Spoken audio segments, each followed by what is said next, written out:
Maître Viguet, bonjour. Bonjour. Vous êtes donc avocat et vous suivez une plainte déposée par 14 civils syriens contre, entre autres, Laurent Fabius. Est-ce que vous pouvez tout d'abord nous expliquer l'objet de cette plainte? Je peux peut-être commencer par préciser que je ne suis pas seul à travailler sur ce dossier. Je le fais avec l'aide de Stenler, de Bardège, de Chamy, de Junot et de Yon. Donc c'est un collectif d'avocats, sans compter ceux que je veux remercier, le nombre de juristes et d'avocats qui ne peuvent pas, pour des raisons de pression politique, qui ne peuvent pas apparaître, hein, mais qui contribuent et qui participent à cette réaction nécessaire, hein, devant la situation. Alors l'objet, il faut peut-être reprendre le fil des événements. Tout le monde a en mémoire les déclarations de Laurent Fabius, hein, qui a dit, il était alors en Turquie, que Bachar el-Assad ne mériterait pas d'être sur la terre, qui a dit que le Front al-Nosra, qui est une branche d'Al-Qaïda, faisait du bon boulot en Syrie, qui de même a promis de livrer des armes, qui a promis que la France allait intervenir en Syrie. Bien. Toute une série de déclarations qui ont été faites dans un contexte que tout le monde connaît également, c'est-à-dire celui d'une agression de la Syrie par des hordes de terroristes qui sont des hordes criminelles, et avec des victimes, avec des villages attaqués, des familles égorgées au complet, des enlèvements, des tortures, des gens crucifiés sur la porte de leur maison. Et effectivement, en tout, 14 civils de toute confession. On a des chrétiens d'Orient, donc, puisqu'on parle des chrétiens d'Orient, des alaouites, mais également des musulmans sunnites. Hein. Pour eux, pour les Syriens, la confession ne compte pas, parce que la Syrie est encore une nation où chacun peut vivre avec l'autre. Hein. Alors, ces civils ont, eux, ressenti qu'ils subissaient, ils ont subi les répercussions des déclarations du ministre des Affaires étrangères français. Bon. Et alors, nous avons commencé par une plainte devant la Cour de justice de la République, mais évidemment, il y a une commission qui filtre, et la plainte a été classée. Nous avons entamé donc une nouvelle procédure où nous demandons à l'État français d'assumer la responsabilité des actes, des méfaits de celui qui est en fonction au ministère des Affaires étrangères. C'est-à-dire que c'est pas l'État qui est coupable. Hein. L'État ne peut mal faire. Hein. Dans la tradition juridique, l'État ne peut pas mal faire. En revanche, il peut arriver que ceux qui sont des agents de l'État profitent de leur position, de leur situation, pour commettre des méfaits. Et dans ce cas, l'État est tenu de réparer. Bon, c'est une démarche peut-être un peu complexe, mais c'est celle-là. Le tribunal administratif de Paris a entériné la ligne défense qui, curieusement d'ailleurs, était exposée par le ministère des Affaires étrangères lui-même, hein, au nom donc de Laurent Fabius. L'idée de la défense, c'est de dire bon, les actes que nous avons commis, nous les assumons, ils ne peuvent pas faire autrement. De toute façon, ces actes-là sont revendiqués, hein. Ils sont affichés, oui, le Front al-Nosra fait du bon boulot, toujours. Hein. Il n'y a pas de reniement. Hein. Oui, le président Bachar el-Assad ne mériterait pas d'être sur la terre. Ça a été encore rappelé avec d'autres mots par le président Hollande. Bon. Donc, les faits sont reconnus. Bien. Il y a un aveu, en somme. Mais la défense consiste à dire, si ça a pu attiser la guerre civile en Syrie, cela relève, quoi qu'il en soit, de la politique étrangère de la France. Le raisonnement étant, si c'est de la politique, c'est un acte de gouvernement. Et dans le droit administratif, lorsqu'il s'agit d'actes de gouvernement, les juridictions administratives ne sont pas compétentes. Elles ne peuvent pas se pencher sur le cas et décider. Voilà. Et c'est comme ça que dans un même temps, on arrive à éviter toute responsabilité, enfin toute mise en cause, disons, tout en faisant que la juridiction se déclare incompétente et comme ça le dossier est rejeté. Ce que la Cour d'appel de Paris a tranché, hein, et c'était l'objet de l'audience d'aujourd'hui, c'est une question très délicate. Très délicate. Et il y a deux façons de voir la question. Le commissaire, le rapporteur, hein, dans son rapport, lui, ou le commissaire du gouvernement a énoncé la thèse suivante. C'est de dire,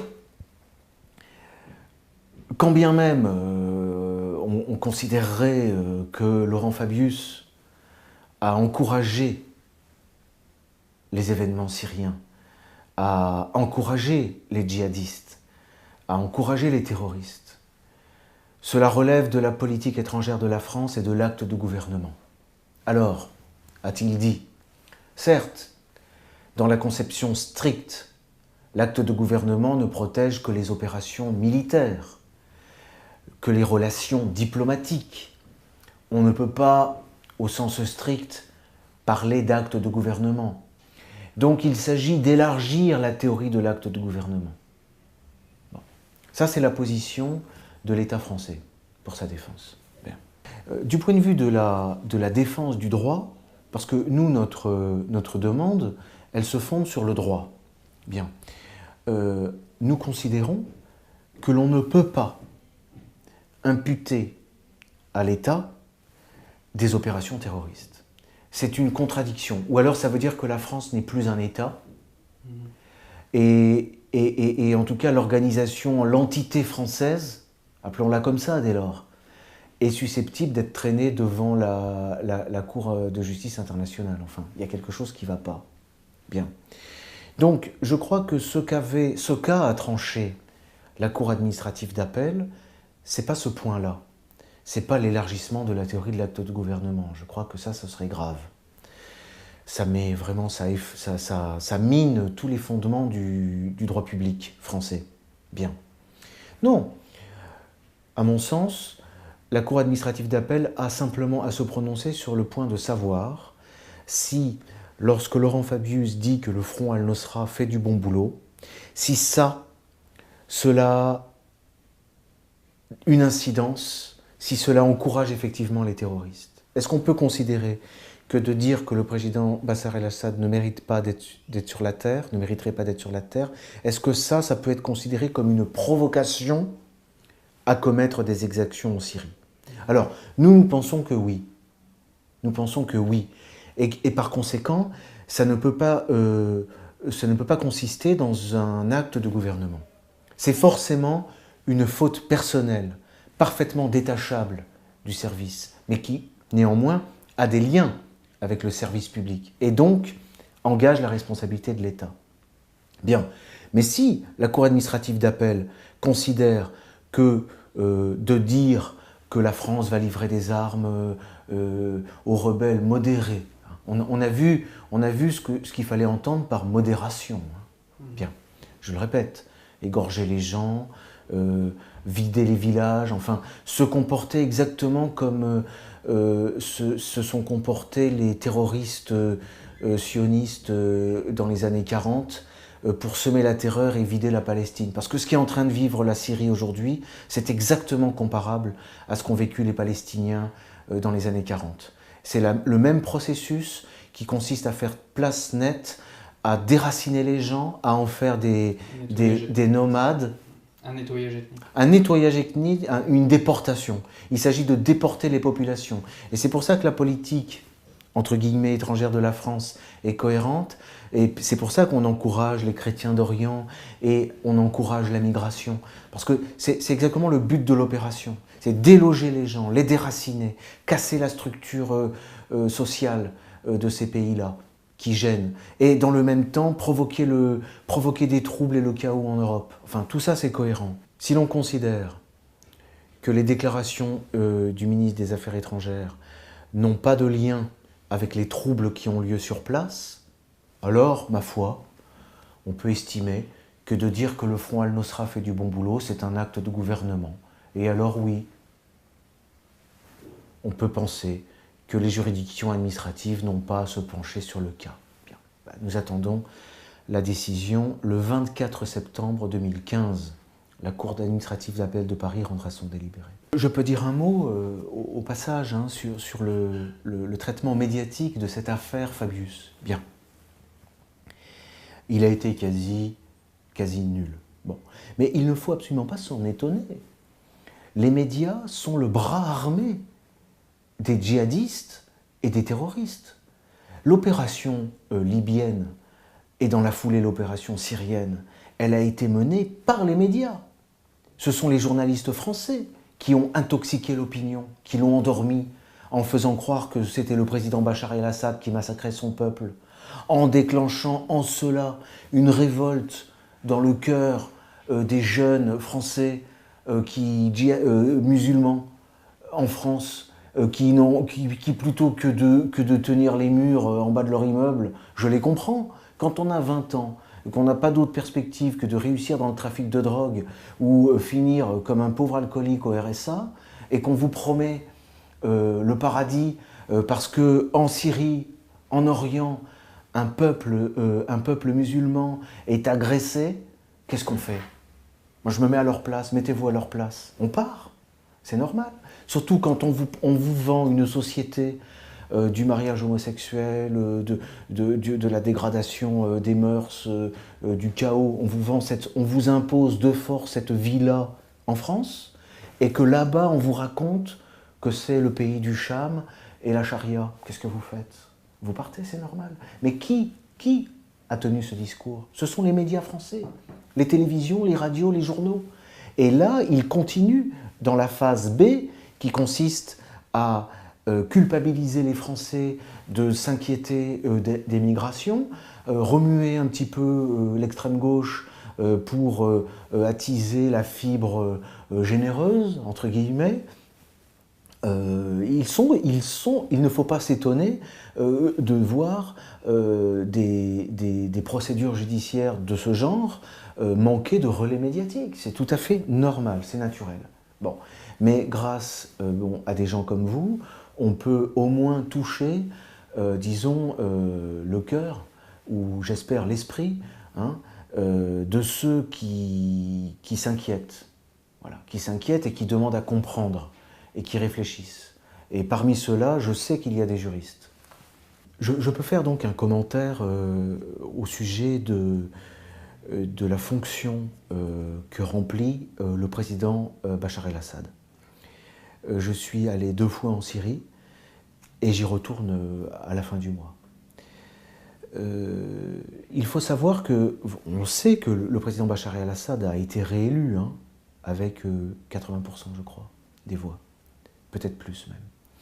Et ont participé au vote des réfugiés. Alors, non pas peut-être les réfugiés en Jordanie, dans le Golan occupé par Israël, ou en Turquie, parce que ces zones-là sont sous contrôle OTAN et sous contrôle djihadiste.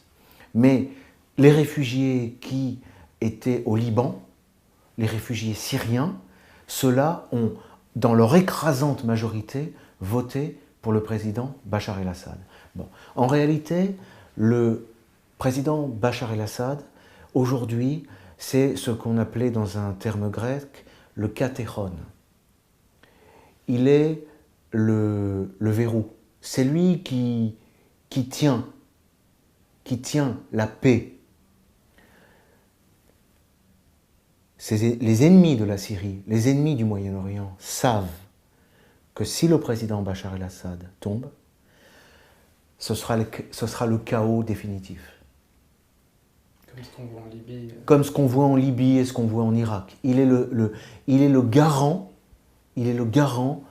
d'une paix, c'est-à-dire d'une paix, qu'est-ce que ça signifie une paix? Il est le garant de la paix pour les civils, car cette guerre, elle est menée contre les civils, par les agresseurs extérieurs, avec la complicité turque, israélienne, jordanienne, de l'Arabie Saoudite, du Koweït, de la France, des États-Unis. C'est une agression qui vise uniquement les populations civiles. Et neutraliser, comme on a osé le dire, le président Bachar el-Assad, cela signifie livrer toutes les populations au chaos et renforcer cette migration que l'on souhaite visiblement. Les ennemis de la Syrie souhaitent déraciner les gens, casser la structure, briser, tout briser et livrer à l'Angleterre, à l'Allemagne et à la France de la main-d'œuvre. Car vous savez que les usines européennes ont besoin de main-d'œuvre. D'ailleurs, Emmanuel Macron a dit dans une interview à une télévision israélienne, E24 News, que justement ces migrants étaient une opportunité économique pour la France. Oui, on parle de chance pour la France. Voilà. C'est une abomination. C'est une abomination. Moi me revient ces paroles de... C'était le président Mitterrand, qui disait que la France était en guerre. La France subissait une guerre, était agressée par les États-Unis d'Amérique. Et c'était une guerre sans nom, c'était une guerre sans limite. Donc il faut que les gens finissent par prendre conscience de ça. Nous sommes en guerre. Et il faut savoir si nous voulons disparaître ou non. Là, la France est vraiment à un croisement. Elle est à la croisée des chemins. Soit c'est terminé, c'est la fin, et on y est quasiment. Soit le peuple français veut rester dans l'histoire. Mais là, il est en train d'en sortir. Bien, Maître Viguier, je vous remercie d'avoir accordé cet entretien à l'agence Infolibre. Et courage pour la suite de l'instruction de ce dossier. Je vous remercie.